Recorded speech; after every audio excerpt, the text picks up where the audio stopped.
Before we jump into today's episode, I wanted to remind those healthcare executives out there that are from small and rural healthcare organizations that Capstone provides complimentary consultations. As you may know, we help small and rural healthcare organizations to be the provider and employer of choice to keep care local and margins strong. Go to capstoneleadership.net and you can fill out the contact form there or actually self schedule a day and time that works for you. We'd love to partner with you in executing a winning strategy. First, we set that expectation, that desire, that value for this continuous moving upward. And then we have to have tactics that we can actually use to help individuals always be moving up. And so, just want to share a couple things that, in particular, leaders can do. And we know these things work because we've worked with dozens of healthcare organizations, the entire organization. So, all of its leaders, all of its employees, and they've been committed to making this upward movement as an organization, as individuals, as departments, as teams, as entire organizations. They are committed to this upward movement.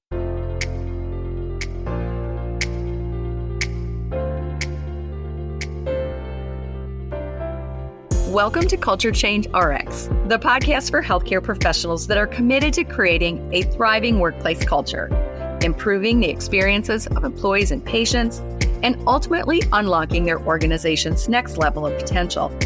I'm Sue Tetzlaff, your host and co-founder of Capstone Leadership Solutions.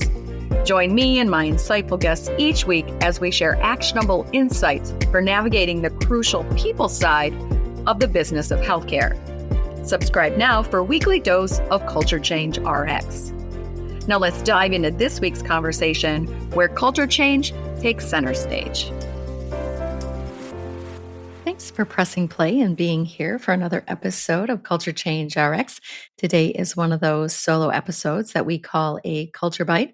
And the focus of today's Culture Bite is developing high-performing teams. So in my career as a healthcare executive, early on when I was a student, well over 30 years ago, I became a student member of the American College of Healthcare Executives. And then not too long after that, after I had got my master's degree in hospital administration and started working as a healthcare executive, I obtained my board certification in the American College of Healthcare Executives and then became a fellow. So I've been part of that professional organization for well over 3 decades now. And most recently, in recent years, I become a member of the education committee of the Great Lakes chapter of the American College of Healthcare Executives. So we help to put together educational offerings, virtual and in person, for our chapter members and even people outside of our chapter and even non-members. Most recently, I was part of being on a presentation panel for an in-person event in Grand Rapids, Michigan, that was organized by our chapter. And the topic of that was developing high performing teams. And there were some things there that really resonated with our audience and the conversation and interaction we had with our audience around the topic of developing high performing teams. So I thought it'd be great to share it with our audience here as well. Now, one of the points that really resonated with the audience is that developing a high performing team is not something that you arrive at. It is a continual pursuit. So it is an ongoing pursuit. So when an organization has expectations and values around being high performing, then it's something that we're continually working towards, right? There isn't like it's the fourth quarter, it's the end of the game, the buzzer rings, and hey, we're a high performing team, we're done. This is something that is a continuous pursuit.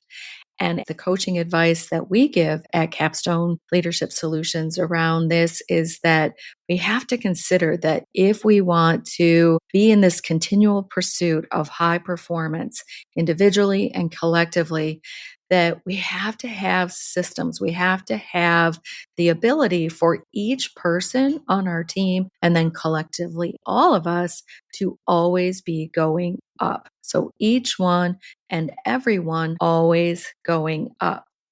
And another aspect of our coaching advice to entire organizations in this pursuit of high performing teams is that we don't just think about performance. So when we think about each one and everyone always going up, we break it down into behavior, performance, and contributions. So a high performing team is actually a high behaving team, a high performance team, and a highly contributing team, and individuals as well. High behaving, high performing, high contributing, and each one and everyone always going up. So often I'll challenge a leader to think about this. Think about taking each person on your team. And I know this is very subjective. Each person on your team, if you could give each one of them a number for how they behave, how they perform, and how they contribute. Now, when it comes to behavior, let's think about what we mean about giving them a number for how they behave. So, we recommend that each organization have a set of values and aligned behavior standards that specifically put in writing, this is how we behave around here. This is how we treat each other. This is how we treat our patients. This is how we treat family members and visitors. This is how we behave around here. And so if we could rate each one of our employees on a scale of 1 to 100, 100 would be that they're consistently following those behavior standards. They're living them, they're modeling them each and every day when they come to work.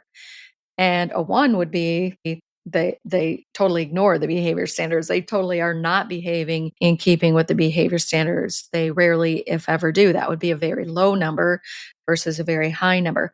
So think about each person on your team. If you're emergency department director and you've got 40 people on your team and you rated each one of them on a scale of 1 to 100, 100 being the highest, how consistent are they in following those standards of behavior? How well do they behave while at work? Now, you probably realize that there's variation, right? Like each person's number would be different. Not everyone would have the same number. There would be a range from the lowest to the highest, and there would be an average as well for how each person behaves. Now we can do the same with performance. We could give each person a rating from 1 to 100 in performance. And what would that rating be based on? Well, that rating would be based on their job task performance. So if they're a registered nurse, if they're a technician, if they're a paramedic, if they're a ward clerk, so whatever their role is, there would be essential job functions and there would be standards of performance for that specific role. So if you're a registered nurse, that might be related to the nursing process. And so you could rate each one of them on their performance from 1 to 100. How competent and consistent are they in performing their day-to-day essential job functions? So now we've got a range there as well, likely. Like everybody's not going to get the same number. So we've got a range from the lowest to highest there, and we've got an average.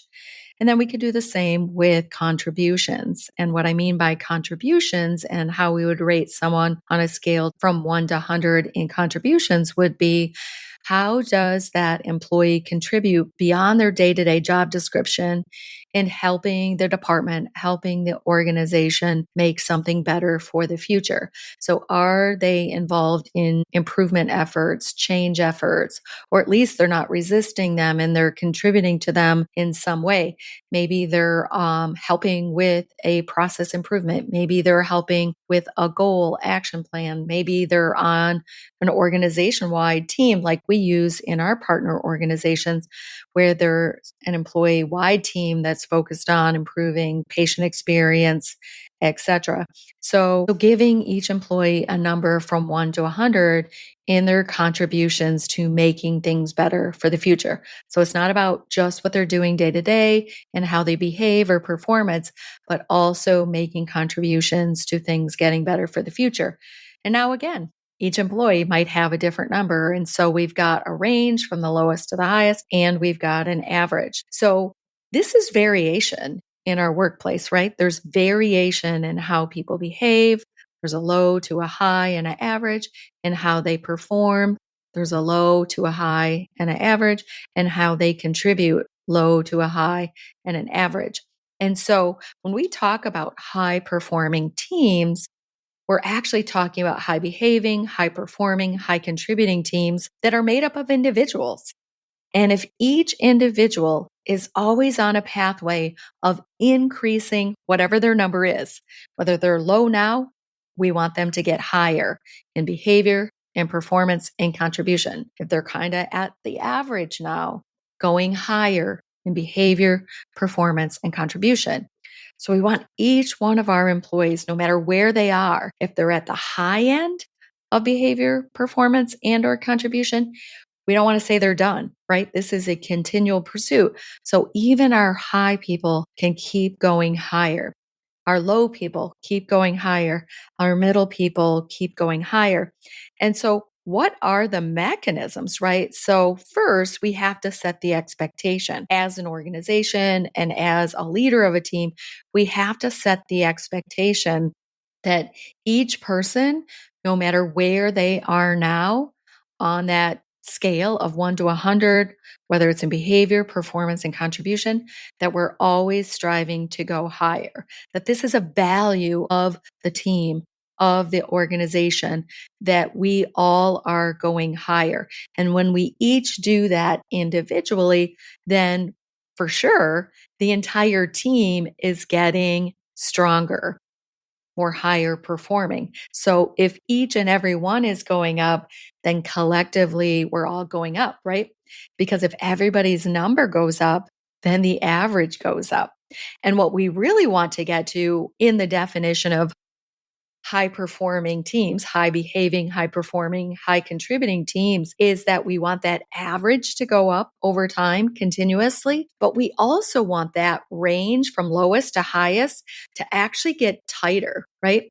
That the lows aren't as lows and that we're all kind of grouped together. There's not as much variation, there's not as much range. So instead of maybe 480, we're now 60 to 90, right? So there's a shorter range from the low to the high. It's not as big of a spread. And also, the low number isn't really that low anymore because we've all been going up. So maybe to picture in your mind, what does it look like when we are creating a high performing team and we're in this continual pursuit?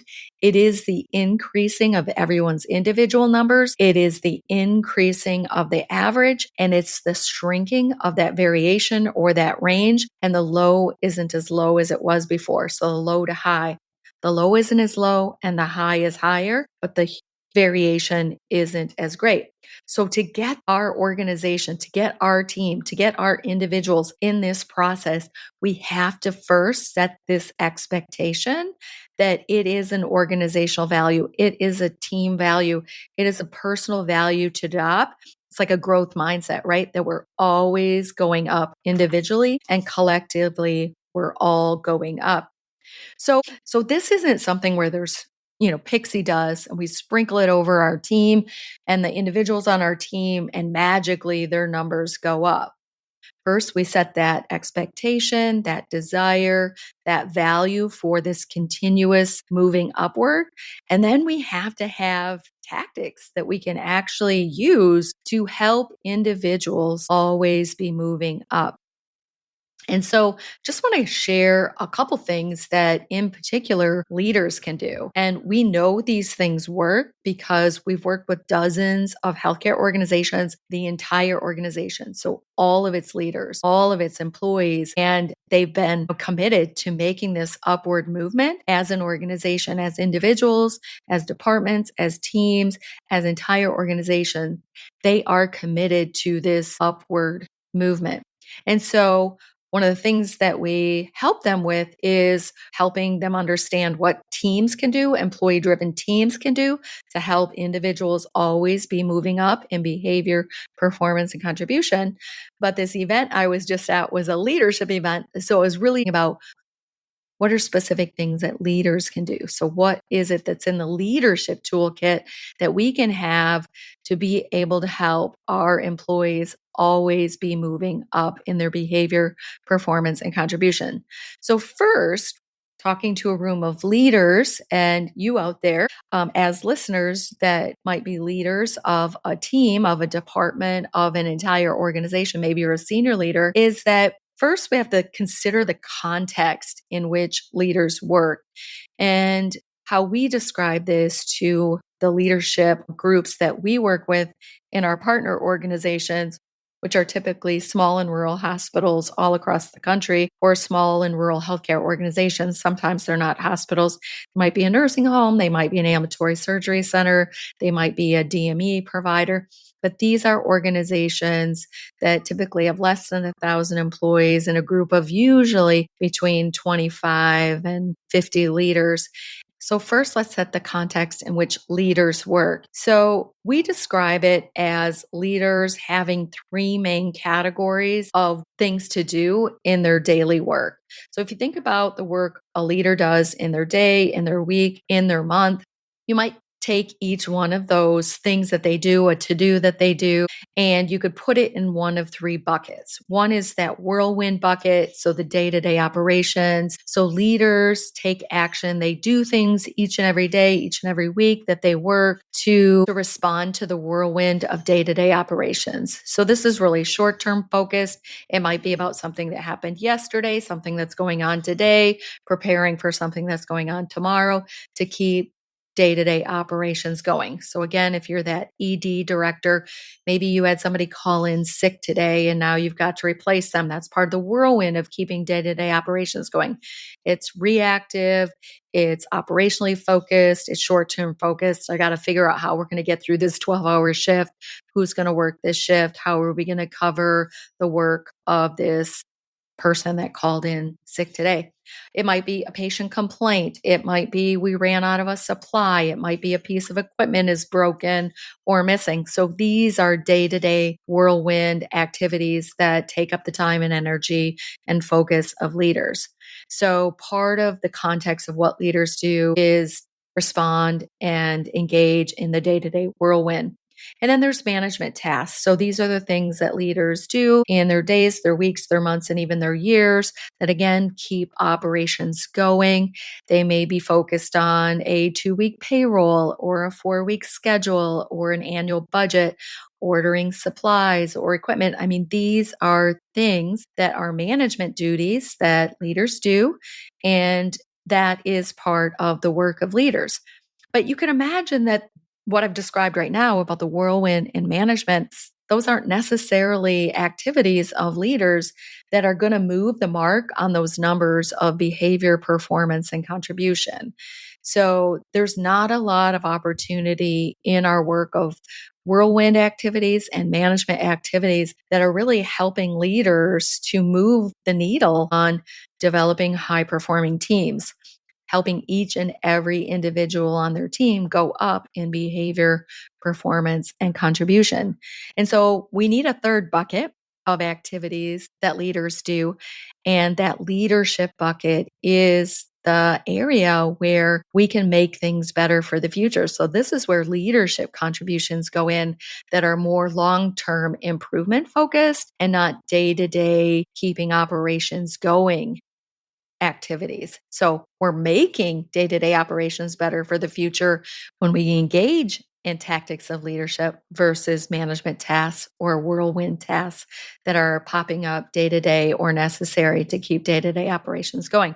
Now, we have very little time as leaders to engage in true leadership activities that make individuals and collectively teams and our outcomes and our results better in the future, because that whirlwind and those management tasks, they do take up a large amount of our time, energy, and focus. In fact, we've done time studies that show that leaders have about 2 hours a week or 100 hours a year to really work in that domain or that bucket of leadership activities or leadership practice of engaging in things that help us move goals forward, improvement aims forward, and elevate the behavior, performance, and contribution of our individual team members. So we have to know what to do specifically with this precious small amount of time we have if we want to be helping each and every one move up in behavior, performance, and contribution.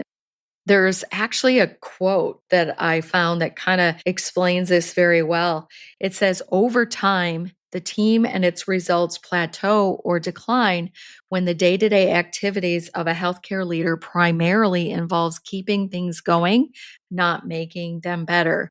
So we do need to move out of just keeping things going, and we need to be engaging in activities that make them better, our individuals, our teams, our operations. What are the things we need to do to make things better for the future? So, in the organizations that we partner with to help them in this endeavor to make things better for the future, to become the employer of choice, the provider of choice, to be growing, to thriving, profitable, all of those things, what we compel leaders to embrace is 9 core leadership practices. So I got 2 hours a week, 100 hours a year to engage in leadership activities.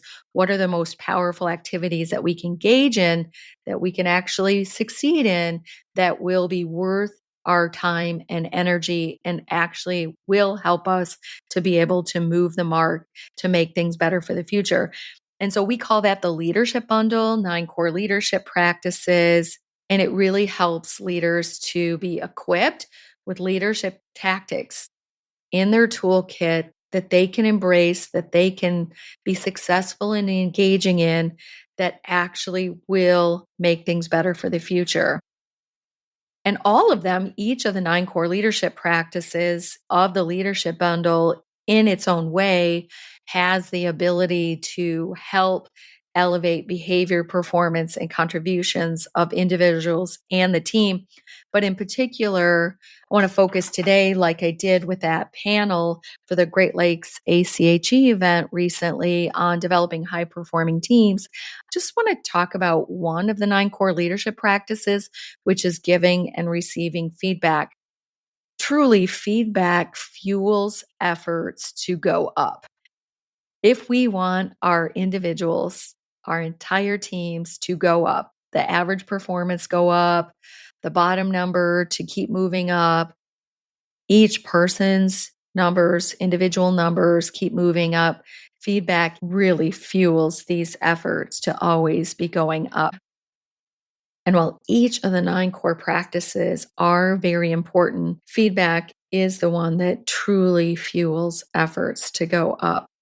Given the importance of feedback in fueling these efforts, it really compels leaders to muster the will and to master the skill of giving and receiving feedback. Now, when it comes to mustering the will, it's actually doing it more. So, the way we get better at feedback and get more comfortable with it, more confident in it, and to really muster the will to give feedback day to day in the moment is that we actually have to do it more. And then we have to master the skill as well. And by doing it more, we're actually helping us master the skill as well. And mastering the skill is really the know how. How do we give feedback that actually does elevate individual behavior, performance, and contribution? So we must muster the will and master the skill. Now, if we master the skill and we absolutely know exactly how to do it, but we don't have the will to do it, and therefore we rarely do it, it's not going to move the mark. Or if we're very willing to give feedback, but we don't know how to do that properly or skillfully in such a way that is going to help individuals elevate behavior, performance, and contribution, then, you know, actually we might be creating more problems, right? If we have a lot of will to do something, but we're not very skillful at it, we might be creating more of a problem versus being part of a solution to a problem or capitalizing on this opportunity to go higher. So it really takes both mustering the will and mastering the skill. Now, when it comes to mastering the skill, which is the know how of giving feedback in such a way that it fuels efforts for individuals and collectively the team to always be going up, we teach in our work to our partner organizations and all the leaders there. We teach them 2 types of feedback, both informal feedback, which is in the moment, day to day, informal feedback, which is more of that sit down coaching, maybe corrective conversations that's more formal. But in particular, we like to start with the informal feedback because it really is that opportunity. We can actually take it with us into the whirlwind and we can use it in the day to day whirlwind. So while we're out there in the whirlwind, we can slip in and sprinkle in some leadership in the day to day moment. And it helps us to be able to do this work of leadership in the real world of the whirlwind. And also, it's one of those things that we could do multiple times a day, where formal feedback we're not going to do multiple times a day. But informal feedback is one of those things that we can be continuously doing and sprinkle in and incorporate into every day we come to work as a leader. So that's why we consider informal feedback to be a very powerful tool. And so when it comes to informal feedback, there's really two types of feedback that we recommend leaders master in informal feedback, and that's a compliment. So when people are doing things that we want repeated, that we want to recognize them, that we want them to do more of it because what gets recognized gets repeated, and then that helps those numbers go up, right? So if we recognize behaviors that we want to see more of, if we recognize performance that we want to see more of, if we recognize contributions that we want to see more of, then we are helping people increase that number, right? So compliments. The other is call outs. So when something could be done better, so if a behavior could be better, if a contribution could be better, we can call that out as well in the moment, day to day. So informal feedback, compliments, and call outs. And when we're teaching leaders to master the skill of informal feedback in the form of compliments and callouts, there's actually a 3 point conversation that works for both. You just apply it to the situation. Am I using this as a compliment or a call out? So the 3 points are state what you observe, heard, or noticed that you either want to compliment or call out. Then to describe the impact of the action or the behavior that you either want to compliment or call out. And then the third point is to connect the dots to your organization's high standards and or goals. So this is what a compliment could look like in this format. I noticed that you offered your help to Greg when he appeared to be struggling with using the new lift equipment. Because you did this, Greg possibly avoided injury to the patient and himself. As well, I'm sure he felt supported by you as his teammate. I appreciate your willingness to live our Honor Health promise of helpfulness. Thank you for supporting our patient and employee safety goals by helping Greg. So, that compliment, I know it sounds like a mouthful, but it really does hit all three of those points. It's very specific, and there is no doubt in the mind of the person receiving this compliment that this is sincere, that it's specific, that they know exactly what they did right and what we want to see more of, what the impact of that is, and how that connects and contributes to our patient and employee safety goals, right? And so when leaders are mastering the skill of this, sometimes they can't in the moment. When they notice this type of behavior in one of their employees, they may not be able to, right off the top of their head, be able to give this type of very specific informal feedback. But you could start with the first point. I noticed that you offered your help to Greg when he appeared to be struggling with using the new equipment. Thank you. You could just start with that. And then maybe build on to the impact next. So the first point, and then add the second point. And then over time, build up to connecting the dots to our high standards that are being supported by the employee's behavior performance, right?